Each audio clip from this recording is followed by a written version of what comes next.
happening, guys? Welcome back to Memory Lane Comics and Toys. I'm Jake. I'm Ben. And we're going to talk about picks of the week yet again. Ben, what are you feeling so far? I got to start with a book that was on my picks of the week last month. Number 2 of the series called The Beauty. So far, so awesome. I love the first one. Keeps going, kind of expands on that. We actually get very world scale, whereas before the first issue was really concentrated on this one guy. He's a detective in the Crimes Against People with a Beauty Task Force. We're following up with him and how this is actually affecting a much wider range of people and how it's kind of being kept under wraps by some people. Follows up beautifully, not to get all punny on you, but you know, we'll do that anyways. We'll do it anyways. So yeah, I gotta go with that one. It was awesome. It's one of those ones that came out and gained subscribers after coming out, which is kind of a rare, like to the point it's just like everybody's, you know, the majority of people who read it were like, sign me up for that book, which is a really big thing with comics. My first week pick, I'm gonna go with Paybacks.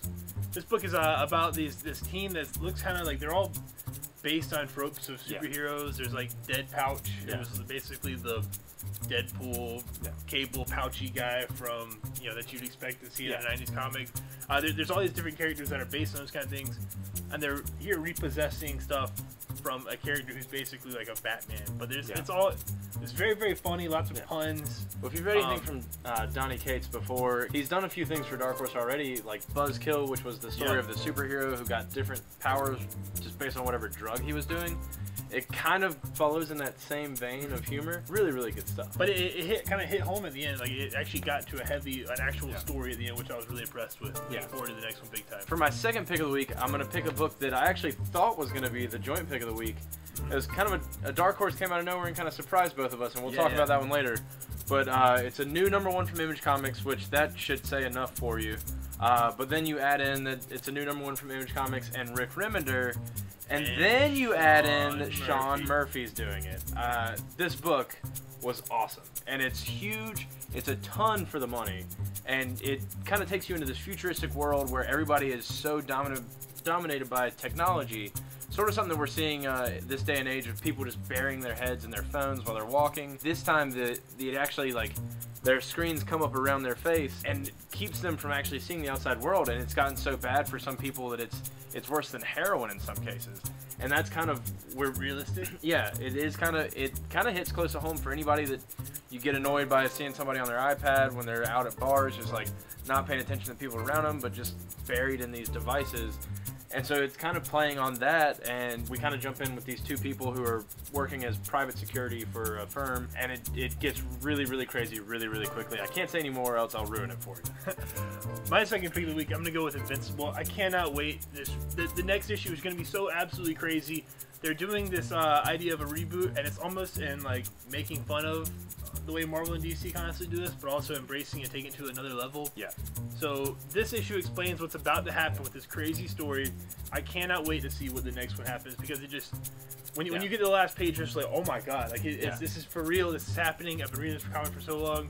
It's also like not really going to be the case. There's something's going to happen to kind of do away with this idea. And we've gotten to where our focus had been narrowed, and now it's back to being so broad because the options available to Mark now are just limitless. Well, he's gonna know.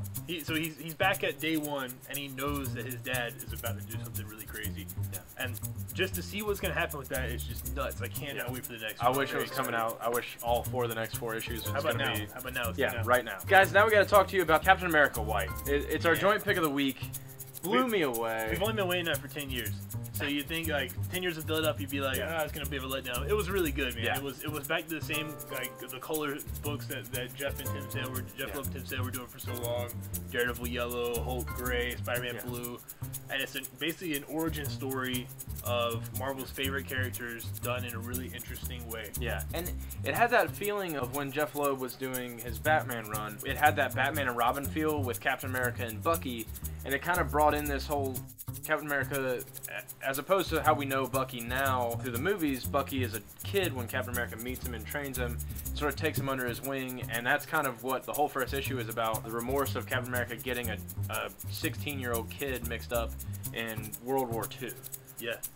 It's heavy, it's fun, it's everything you want. You get to see Dum Dum Dugan, Nick Fury, all the cool old World War characters, plus the Avengers, so it's going to take you into him with present day being in the 60s, but you cannot miss this comic. Guys, that'll do it for this week's picks of the week. We'll see you around the shop. Thanks for watching our video, guys. Don't forget to check out all of our other videos on MLC TV on YouTube. Check out our website, mlcshop.com. You can find all kinds of cool new information, all of our picks of the week.